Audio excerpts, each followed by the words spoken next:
My parents have always favored my sister over me, and I finally realized it's broken me more than I ever wanted to admit. When I look back on my childhood, it feels like watching a movie where the ending is already spoiled.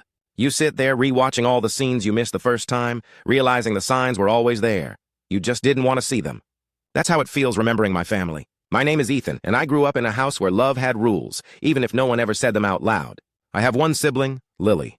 3 years younger, born with sunshine in her smile and a voice that filled every room. From the start, she was the favorite. I don't even think my parents meant for it to happen. It just did. She was louder, prettier, easier to love, and I wasn't. When we were kids, I thought it was normal for love to be uneven, like slices of cake at a party where you get the smallest piece because someone else is happier when they have more. I told myself I didn't mind, that it didn't bother me when my mom would squeal over Lily's drawings but barely glance at mine. "You're so talented, Lily," she'd say, holding up a stick figure with lopsided eyes. When it was my turn, she'd smile and nod. "That's nice, Ethan. Don't you want to go play outside?" Birthdays made it worse. I still remember Lily's 5th birthday like it was yesterday. The balloons, the cake taller than her, the whole neighborhood invited. I was 8 and sitting on the porch, holding the paper airplane I'd made her as a gift. She hugged me, said thanks, then ran off to play with her friends while Mom handed her another wrapped present. When my birthday came around 3 months later, there was a store-bought cake and a few candles. "Money's tight this year," Dad said, patting my shoulder. But 2 weeks after that, they bought Lily a new dollhouse because she'd been such a good girl. I told myself it didn't matter, that birthdays were just days. But when you're a kid, they feel like proof of how much you matter. The truth settled in slowly, like dust after an earthquake. It wasn't just the big moments, it was all the little ones. The way my mom's voice softened when she said Lily's name. The way Dad laughed at her stories but just nodded when I spoke. Even the way they looked at her, full of pride, full of light. I used to stand in the doorway of her room, watching her twirl in her new dresses while Mom clapped and took pictures. "You look like a princess," she'd gush. Then she'd see me and say, "Ethan, stop hovering. You're going to make her nervous." I started spending more time alone. I'd sit in my room building things out of Legos or drawing comic book heroes in old notebooks. I liked making worlds where the quiet kid always mattered, where being invisible was a superpower, not a curse. I thought maybe one day my parents would see those drawings and realize I was special too, but they never asked. They didn't mean to ignore me, they just forgot to look. By middle school, I'd stopped trying to compete. Lily had dance recitals, talent shows, cheer practice. Every time my parents were there, front row, flowers in hand, filming every move. I remember one night when she had a recital, and I had an art exhibit the same evening. My teacher had told my mom about it weeks in advance. I'd even shown her the flyer. "We'll see," she said. "It depends on what time Lily's done." They never came. I stood by my painting, a landscape of the woods behind our house, while everyone else had parents taking pictures. My teacher gave me a small smile and said, "Your parents must be proud." I nodded. Lying got easier with practice. High school made it impossible to ignore anymore. I'd worked hard, studied late, stayed out of trouble. Lily, on the other hand, was chaos wrapped in lip gloss. Late-night parties, skipped homework, endless drama with boys. My parents laughed it off. "She's just finding herself," they said. When I came home 10 minutes past curfew once because my bus broke down, Dad yelled so loud the neighbors could hear. "You're 17, Ethan, act like it!" I remember sitting in my room afterwards, staring at the ceiling, wondering how the same people could be so different to the two of us. Money was always tight, but somehow it loosened whenever Lily needed something. When she joined her dance team, they spent thousands on costumes and travel. When I asked for new basketball shoes so I could try out for the team, Dad said, "Sports don't pay the bills. Focus on your grades." I did. Straight A's all year. No one noticed. I remember one afternoon sitting at the kitchen table doing homework while Lily and Mom talked about her upcoming competition. "I'm nervous," Lily said, biting her lip. Mom stroked her hair. "You'll do amazing, sweetheart. You always do." Then Lily looked at me and smirked. "Are you coming to watch, Ethan?" she asked. Mom answered for me. "Oh, honey, he's not really into that kind of thing." I was. I just wasn't invited. The resentment built quietly. I never yelled. I never argued. I just got quieter, retreating into a version of myself that didn't need their approval. Or at least that's what I told myself. But when love is conditional, you learn to chase it even when you know it's not coming. When I turned 16, I got a job bagging groceries. I wanted to buy a car, to prove I could be independent. I saved every penny, worked weekends, skipped hanging out with friends. The day I drove that rusty old Honda home, I felt proud for the first time in years. Dad barely looked up from the TV. "Don't crash it," he said. 2 months later, Lily turned 16. She failed her driver's test twice, cried about it, and my parents comforted her like she'd lost a loved one. When she finally passed, they surprised her with a brand new car in the driveway. I remember watching from the window as she squealed, hugging them, my chest tightening with something I couldn't name. Mom caught me looking and said, "Don't be jealous, Ethan. We just want her to be safe. She wasn't. 6 months later, she totaled it while texting at a red light. They comforted her again. "We're just glad you're okay," Dad said, hugging her. 2 months later, a new car appeared, nicer than the first. I never asked for anything again. When college came around, it was the same story. I got accepted to a state university on scholarship. I told them over dinner, expecting at least a smile. Mom said, "That's great. How are you planning to cover your living expenses?" Dad nodded, already changing the subject. When Lily got her acceptance letter 3 years later, they threw her a party. Streamers, champagne, relatives driving in from other towns. Mom made a slideshow with photos from her childhood. Lily on the swings, Lily in her tutu, Lily holding her diploma. I stood in the back, clapping when everyone else did, pretending I didn't feel like a ghost at my own family's table. But the worst moment, the one that broke something in me, came after I graduated college. It was a big deal. The first person in our family to earn a degree. I sent them the details months in advance. The time, the location, the seat numbers. The day came and I looked for them in the crowd. Rows of cheering parents holding cameras and flowers. My name was called. I walked across the stage. Nothing, no cheers, no familiar faces. Just silence. Afterward, my friends took me out for dinner. I smiled, joked, even laughed a little. But when I got home, I checked my phone. A single text from Mom. "Sorry we couldn't come. We were exhausted from helping Lily move into her new apartment." That was the first time I cried in years. Not angry tears, just empty ones. I realized that no matter what I achieved, it would never be enough to make them see me. I wasn't their pride. I was their background noise. A few weeks later, Mom called about a dinner to celebrate Lily getting into some special college program. I told her I had to work late. She sighed. "You could make time if it mattered to you." I froze. That one sentence summed up everything I'd felt my entire life. Love, to them, only existed when it was convenient. I'd spent 22 years trying to earn it, and all I'd gotten was exhaustion. Something in me cracked. I told her everything, the birthdays, the cars, the recitals, the graduation. Years of pain spilled out like water from a dam. I told her I was tired of being invisible, tired of pretending it didn't hurt. I told her she had made me feel small my entire life, and I didn't know how to forgive that. She got defensive, of course. "You're twisting things," she said. "We love both of you equally." Dad chimed in with his favorite line. "You've always been so sensitive, Ethan. You need to stop keeping score." That was when I knew nothing I said would change anything. You can't teach people to see you when they've decided you're not worth looking at. That night, I packed a bag. I didn't do it in anger, it was clarity. I called a friend who had a spare room and moved out. When Mom found out, she called me dramatic and ungrateful. Said I was breaking the family apart. But the truth was, the family had been broken for years. I was just done pretending to hold the pieces together. I wish I could say leaving fixed everything, that I felt instant peace. I didn't. It was lonely at first, quiet. I'd sit in my new apartment surrounded by boxes, wondering if I'd made a mistake. But slowly, the silence started to feel different. Not heavy, not suffocating, just peaceful. I started therapy. The first session, my therapist asked, "What brings you here?" I said, "I think I forgot how to be loved." She nodded, and for the first time, I didn't feel crazy for saying it out loud. The funny thing is, a few days after I moved out, Lily texted me. "They're freaking out about you," she wrote. "They keep saying you're being dramatic, but honestly, I get it." That one message meant more than anything my parents had ever said. It didn't fix everything, but it was enough. Enough to remind me that maybe I wasn't the problem. And for the first time, I started to believe that. Because maybe love isn't something you earn. Maybe it's something you learn to give yourself when no one else does. Moving out was supposed to be the hard part, but it was surprisingly easy. Packing my life into boxes took less time than I thought it would. There wasn't much to take. Just clothes, some books, a few sketches, and a lifetime of memories I didn't want. The rest stayed behind.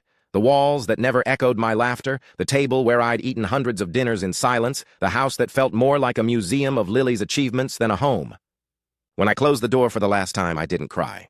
I just stood there, staring at the brass doorknob I'd turned thousands of times before, wondering if they'd even notice it wasn't me opening it next time. The first few days were quiet. The kind of quiet that doesn't know yet whether it's peace or loneliness. My friend Alex, bless him, helped me move into his apartment.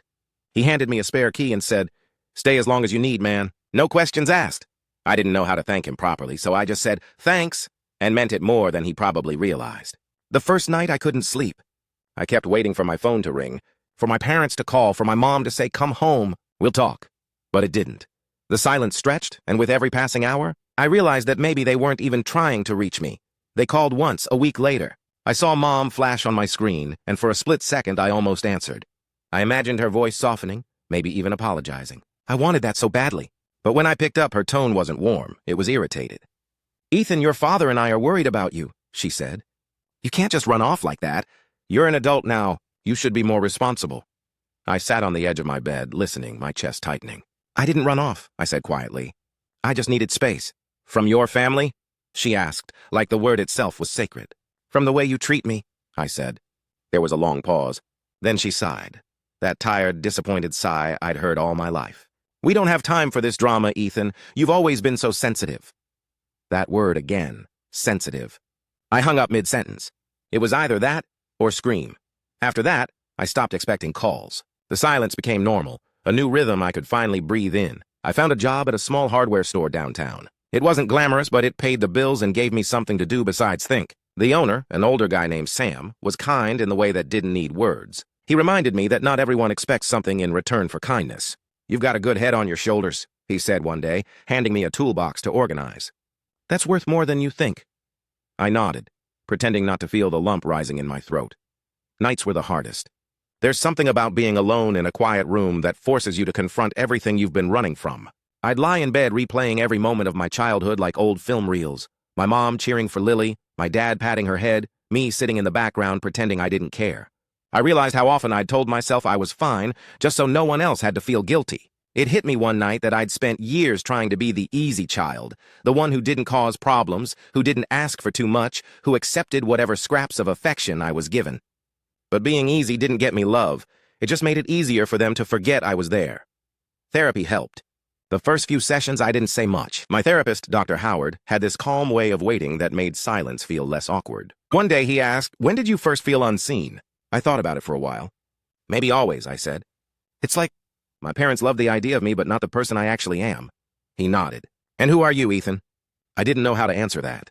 For 22 years, my identity had been built around trying to be enough for other people. I didn't know who I was when I stopped trying. I started journaling after that. Dr. Howard suggested it. "Write without editing," he said. "You might be surprised by what you discover." At first it felt stupid, scribbling thoughts that no one would ever read. But then the words started to flow and I realized I wasn't writing for anyone else. I was writing to the kid I used to be, the one sitting alone on the porch watching his sister ride her new scooter, the one who stayed up late drawing while the rest of the house slept, the one who learned too early that silence was safer than honesty. I told him everything I wish someone had told me. You matter. You're not invisible. You don't have to earn love. One night, while flipping through old photos on my laptop, I stumbled on a picture from my high school graduation. Lily was front and center holding my diploma, grinning like it was hers. Mom was beside her, arm around her shoulder, both of them looking at the camera. I was half in the frame, blurred, eyes somewhere else. I stared at that picture for a long time. It hit me how symbolic it was, the golden child in focus, and me always half a step out of sight. I almost deleted it, but then I didn't. Instead, I renamed the file. Proof. Sometimes I wondered if they missed me, if my absence had made the house quieter in ways they couldn't ignore. Maybe they still talked about me. Dad probably saying I'd grown distant. Mom insisting I'd changed. Maybe they comforted themselves with the idea that I'd come back eventually. Once I calmed down. They didn't understand that I wasn't angry anymore. I was just done. A month after I left, Lily texted again. "They're still mad," she wrote. "Mom keeps saying you're being dramatic. Dad says you'll regret this someday." I stared at the message for a while before replying. "Do you think I'm wrong?" There was a long pause before she answered. "No, I think you're just the only one who had the guts to leave." That message hit harder than I expected. It wasn't an apology, but it was the first time she'd acknowledged the truth. I realized then that she wasn't blind to how our parents treated us. She was just afraid to challenge it. Maybe she needed to be the favorite to survive, just like I needed to be invisible to cope. I didn't hate her for it anymore. We were both products of the same imbalance, shaped differently by the same kind of love that came with strings attached. A few weeks later, Lily called me out of the blue. I hesitated before answering, expecting the usual surface-level chatter. But her voice was different, softer, nervous. "Hey," she said quietly. "I just wanted to ask how you're doing." The question caught me off guard.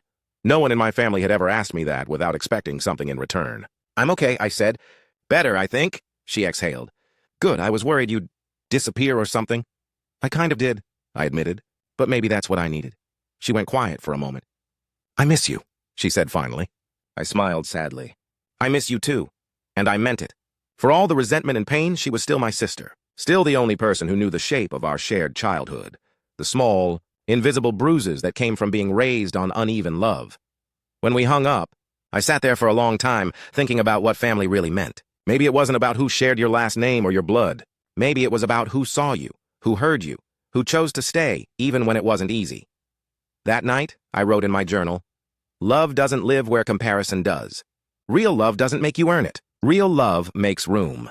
I was still learning what that meant, still learning how to make room for myself, but for the first time I felt like I was starting to figure it out. The next morning, I woke up to sunlight pouring through the blinds, the smell of coffee drifting from the kitchen where Alex was humming off-key. For once, I didn't dread the day ahead. I poured a cup, sat by the window, and watched the city come alive. For the first time in my life, I didn't feel invisible. I just felt here. The first real test came a few months after I'd started settling into my new life. I was doing better. At least that's what I told myself. I had a steady job, a small but comfortable apartment, and a growing sense of independence I'd never felt before. Therapy was helping me peel back layers I didn't even know existed.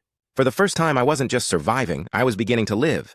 But healing, I've learned, doesn't move in straight lines. It sneaks up on you. One day you think you're fine, and the next, something as small as a text or a memory can open the same wound all over again. It happened on an ordinary Saturday morning. I was halfway through my coffee when my phone buzzed. It was my mom. The message read, "Family dinner tonight. Your dad's grilling. Lily will be home. You should come." I stared at the text for a full minute, my stomach tightening. It wasn't an apology. It wasn't even a question. It was an invitation disguised as an expectation. I almost ignored it. But then curiosity crept in. Maybe, just maybe, they were trying. Maybe this was their version of reaching out. I thought about it all day, went back and forth between wanting to go and wanting to delete the message altogether. In therapy, Dr. Howard had told me something that stuck. Closure isn't about getting the apology you deserve. It's about accepting the one you'll never get. Maybe this dinner was my chance to see things clearly, to stop waiting for something that was never coming. So that evening, I went. The drive back to my parents' house felt strange. The streets looked smaller, the houses older. When I parked in the driveway, I saw Lily's car already there, the new one, of course. I sat for a moment, hands gripping the steering wheel before finally stepping out. The porch light flickered, just like it always had. I rang the doorbell, and Mom opened the door with a surprised smile. "Ethan, you came!" She said it like she wasn't sure I would, but also like it didn't matter if I hadn't. Inside, everything looked the same. The family photos on the wall hadn't changed. Lily's graduation, Lily's birthday, Lily's dance recital.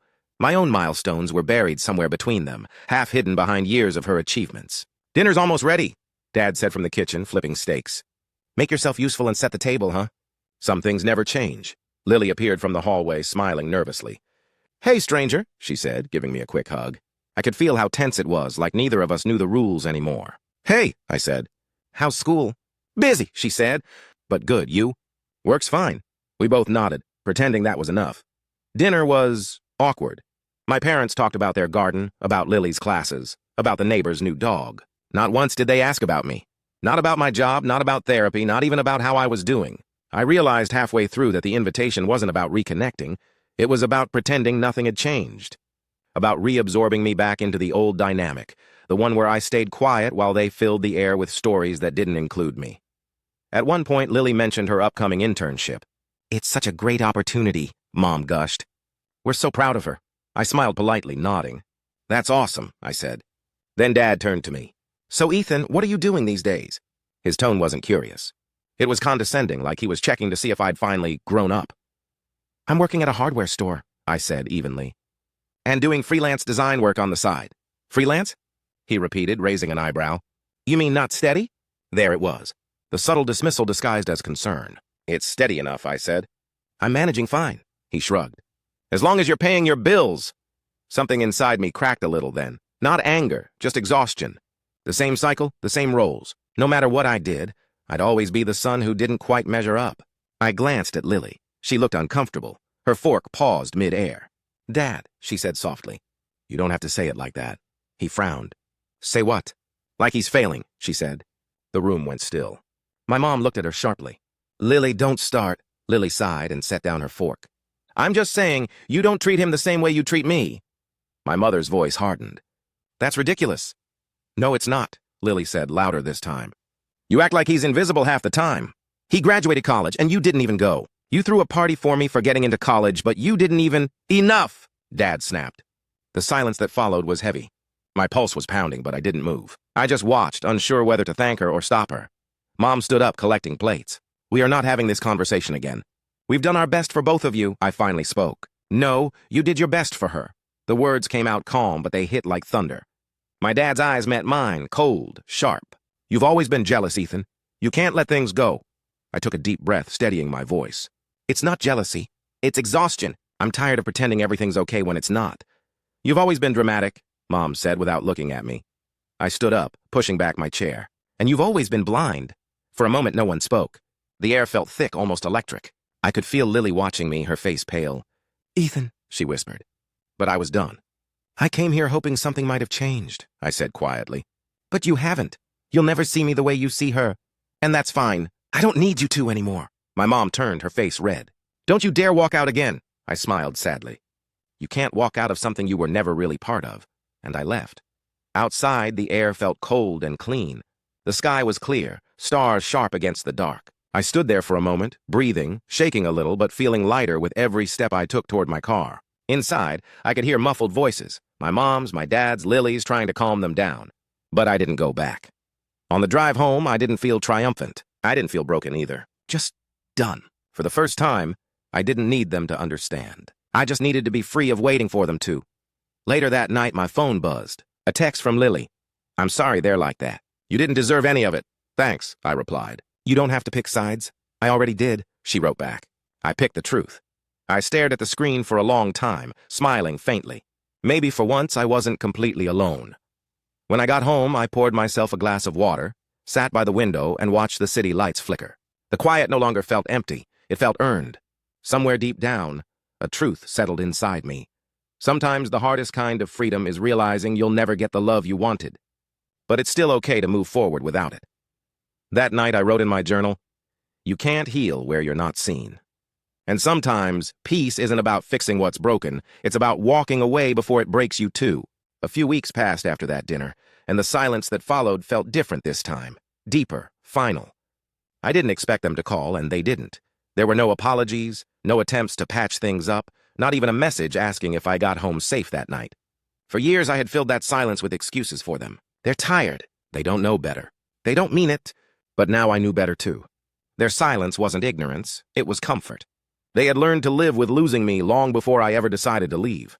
Life began to take shape again. I poured myself into work, into small routines that reminded me I was building something of my own. I started waking up early, running by the river before the city woke. The cold air cut my lungs, but it felt cleansing, almost like I was outrunning the ghosts of my past. Afterward, I'd stop at a cafe near the hardware store, sketching designs for freelance projects while the world moved quietly around me.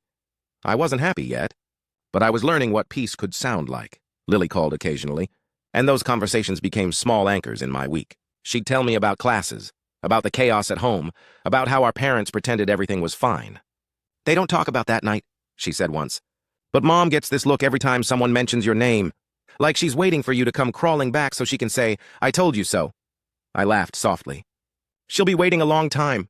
Lily chuckled, but her voice trembled a little. I know. There was something in her tone that night. Guilt, maybe. I tried to lighten it. You don't have to feel bad for them, Lily. You didn't do this. I know, she said quietly. But I let it happen. All those years I saw it, I just didn't want to lose them too. That was the first time either of us had said it out loud. For a moment, we sat in silence, the truth hanging heavy between us. You were a kid, I said finally. We both were. It wasn't your job to fix what they broke. She didn't respond, but I could hear her breathing, steady and soft. That was enough. Therapy became a safe space to unpack all of it. The bitterness, the confusion, the grief that came from realizing your parents will never be the people you needed them to be. You keep saying you've let go, Dr. Howard told me one session. But letting go doesn't mean you stop caring. It means you stop needing. That stuck with me. I didn't hate my parents. I wasn't even angry anymore. I just didn't need them to understand, to approve, or to see me. For the first time, that truth didn't feel sad. It felt freeing. One night, after closing the shop, I walked past a family sitting outside an ice cream parlor. A dad, a mom, and 2 kids, one boy, one girl, laughing over melting cones. The dad was helping his son clean chocolate off his hands while the mom braided the little girl's hair. It was such a simple scene, but I couldn't stop staring. There was warmth there, uncomplicated, effortless. I'd never realized how much I'd longed for that kind of ease. How foreign it felt to imagine love that didn't need to be earned. When I got home, I sat at my desk and opened my sketchbook. I drew what I saw, not the faces, just the feeling. A father's hand resting on a child's shoulder. A mother's smile caught mid-laugh. 2 kids sitting side by side, safe. When I finished, I wrote a caption under it. The family I'll build someday. I didn't mean it literally, at least not yet. But it was a promise that if I ever had children, they would never doubt for a second that they were enough. A month later, something unexpected happened. My mom texted, "Your father isn't well. He's in the hospital. Call me." For a second, I couldn't breathe. My first instinct was to rush over, to forget everything and just be a son. But then another part of me, the cautious one that had learned the cost of unconditional forgiveness, hesitated. I called Lily first. "Is he okay?" I asked. "He's stable," she said. "It was a mild heart attack. They caught it early." I exhaled slowly. "And Mom?" "She's being Mom," Lily said, pacing, blaming stress, pretending nothing's wrong. I thought about it for a moment. "Do they want me there?" There was a pause. "She didn't say," Lily admitted. "But I think she'd be surprised if you showed up." That was enough for me. The hospital smelled like bleach and fear. When I walked into the room, Mom looked up first. Her expression flickered between shock and pride, the way it used to when she didn't know how to respond. "Ethan," she said softly, "you came." I did. Dad was sitting up, pale but awake. His eyes met mine, and for the first time in years, I saw something unfamiliar there. Vulnerability. "Hey, son," he murmured. His voice was weaker than I remembered. "Didn't expect to see you?" "I didn't expect to come," I said honestly. He chuckled faintly, then winced from the effort. "Still got that sharp tongue, huh?" I smiled, but it didn't reach my eyes. "Still got that bad timing." Mom frowned. "Don't start." "I'm not," I said quietly. "I just came to see if he's okay." An uncomfortable silence settled between us. The machines beeped softly, filling the gaps where words should have been. I sat down at the edge of the room, watching them, Mom fussing with his blanket, Dad pretending not to need it. They looked older, smaller somehow, and for the first time I didn't see them as the unshakable forces they once were. They were just people, flawed, fragile, human. Lily arrived an hour later, relief flooding her face when she saw me. "You came," she whispered, hugging me tightly. "I didn't think you would." "Me neither," I admitted. That night, I stayed longer than I meant to. We didn't talk much, but something shifted in the air. When I finally stood to leave, Dad looked at me and said, "Take care of yourself, Ethan." It wasn't much, but it was something. On the drive home, I replayed his words. Not an apology, not a confession, just acknowledgement. And somehow that was enough. Maybe I didn't need a grand moment of reconciliation. Maybe healing looked smaller than that, like choosing to show up, even when they never did for me. The next day, Mom texted again. "Thank you for coming yesterday." It meant a lot. I stared at the message for a long time before replying. "You're welcome. No anger, no resentment. Just closure, soft and simple." That night in my journal I wrote, "Forgiveness isn't saying it didn't hurt.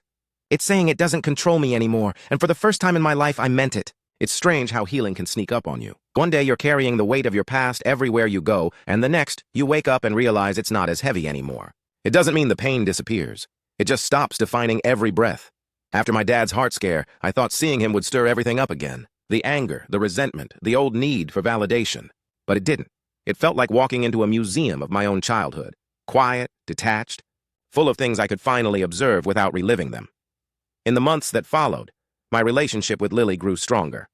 We started calling each other more often, sometimes just to talk about nothing. She'd tell me stories about her classes, her friends, or the tiny apartment she'd decorated with thrift store finds. I'd listen, genuinely happy for her. But sometimes when she paused, her voice would drop and she'd say something like, "You know, Mom still talks about you. She acts like you're the one who left for no reason."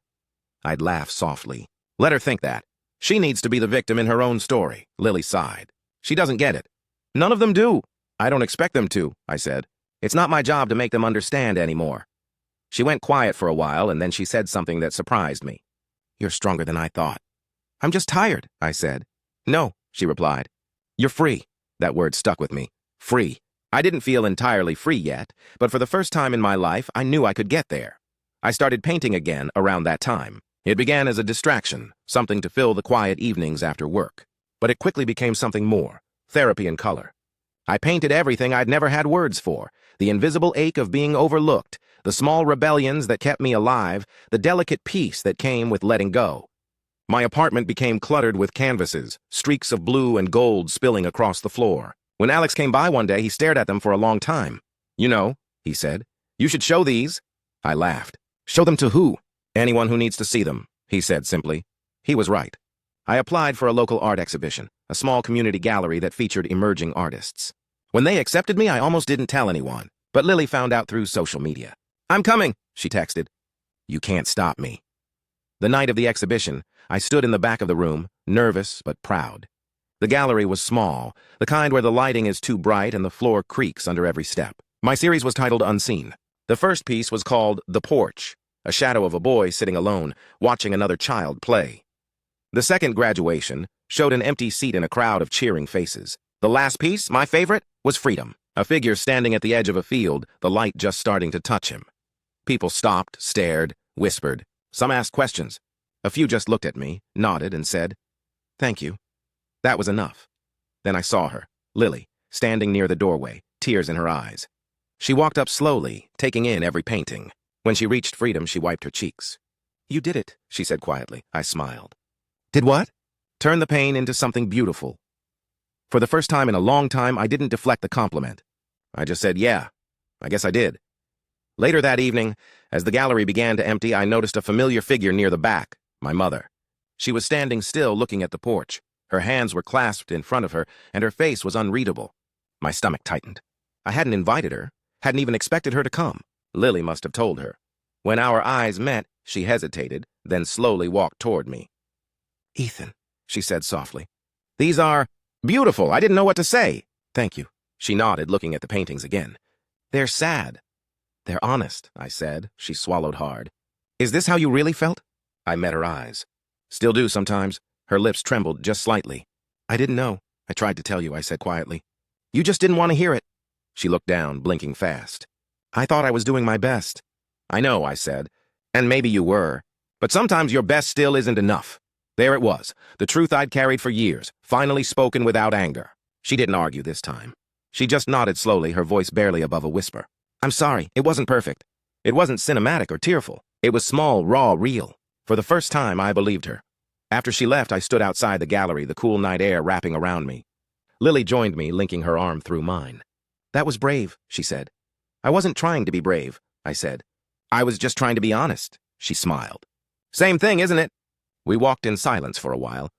The city lights reflected in puddles along the street, and I realized that this quiet, this peace was what I'd been chasing all along. That night, I lay in bed staring at the ceiling, thinking about how strange life is. How you can spend years trying to earn love from people who don't know how to give it, and then one day, you just stop trying. And when you stop, something beautiful takes its place. Self-respect, maybe. Or freedom, or both. In my journal, I wrote, "Healing isn't loud. It's quiet. It's sitting across from someone who once made you feel small and realizing they don't have that power anymore." When I closed the notebook, I felt lighter. Not fixed, not finished, but lighter, and that was enough. It's been almost 2 years since I walked away from the house that raised me, and the silence that almost drowned me. 2 years since I stopped begging to be seen, stopped trying to be the version of a son my parents might have loved more. When I look at my life now, it doesn't feel perfect, it just feels mine. And that's a kind of peace I never thought I'd get to know. I still live in the same apartment. It's small but full of life now. The walls that once held nothing but echoes are covered in art, my own and some from other local painters I've met. The window near my desk catches the morning sun perfectly, lighting up the streaks of gold in my newest canvas. Every morning I sit there with coffee, sketching or writing, the city humming softly below. There's a rhythm to it all, a stillness that feels earned. Lily visits sometimes. She knocks on the door before I can even open it, arms full of groceries or paint supplies. She's doing well, graduated last month, got a job in another city. I'm proud of her in a way that's hard to describe. Not because of what she's achieved, but because she found the courage to be her own person, too. Sometimes we talk about the past, but more often we don't. We just sit, eat, laugh, and exist. The last time she was here, she looked around the apartment and said, "It feels peaceful here." I smiled. It is. My parents still live in the same house. We talk occasionally. Short calls on holidays, a few texts on birthdays. They're polite now, almost formal. There's no more shouting, no more guilt. Just distance and understanding. I think they've realized I'm not coming back, not in the way they hoped. They've stopped pretending to be a perfect family, and I've stopped pretending to need one. It's strange how love can survive even when it changes shape completely. I don't hate them anymore. I think I've learned to love them differently, from afar, without expectation. Sometimes I wonder if my mom still thinks about that night at the gallery, about the way her eyes lingered on the painting of the boy on the porch. I wonder if she ever looks at it and sees me, not as the problem child, not as the disappointment, but just as a person who was trying to be loved. I don't know if she does, and maybe it doesn't matter anymore. Some things don't need closure. They just need acceptance. Dr. Howard says grief doesn't always follow death. It can follow growth, too. You grieve the version of yourself that spent years waiting for approval. You grieve the family you thought you had. You grieve the life you thought you'd live if only things had been different. I think about that often. Healing didn't erase the grief. It just gave me space to live alongside it. I started teaching art classes at the community center last month. It's small scale, nothing fancy, just a handful of kids who remind me of myself at their age, quiet, unsure, craving to be seen. One of them, a boy named Jacob, stays after class sometimes. He doesn't talk much, but his eyes light up when he paints. Last week, he showed me a drawing of a family, 2 parents and a child holding hands. "Is that you?" I asked. He shook his head. "No," he said softly. "It's what I want someday," I smiled. "Then make sure it's full of color." He looked up at me, confused. "Why?" "Because that's how you'll remember it when it's real." When he smiled back, I saw myself in him. 8 years old, sitting on a porch, watching someone else get the love I wanted. Only this time, I was on the other side of the story, and I could make it different. One night after class, I walked home under the streetlights, the air cool and quiet. My phone buzzed with a message from Lily. It was a picture of our parents, Mom and Dad, sitting together on the porch, holding mugs of coffee. "They're softer now," she wrote. "I think they miss you in a real way this time." I stared at the photo for a long time. They looked older, smaller, human. Not the unshakable figures of my childhood, but 2 people who had made mistakes and were finally learning to live with them. I didn't reply right away. I just saved the picture. That night, I dreamed of home. Not the house I grew up in, but something else. Somewhere warm, open, full of light. A place where love didn't have to be earned, where silence didn't mean absence. Maybe it was just a dream, but when I woke up, I realized I'd already started building it here, piece by piece. The next morning, I wrote in my journal, "Love is not a prize you win. It's a space you create, for yourself, for others, for the people who come after you." I don't know if my parents will ever fully understand me. Maybe they will, maybe they won't, but I've stopped needing that. I've learned that closure isn't always a conversation, it's a decision. And I've decided to stop waiting at doors that were never meant to open for me. I still visit the ocean sometimes, the same place I went right after I left home. I stand there, watching the waves crash and pull away, endless, steady. The tide always returns, even after it leaves. Maybe that's what love is too, not something you lose forever, but something that comes back in a different form, softer, quieter, kinder. As the sun dips below the horizon, I whisper the words I wish someone had said to me years ago, words I now believe fully. You were never too quiet. You were never too much. You were never the problem. You were just waiting to become the person who finally understood that you were always enough.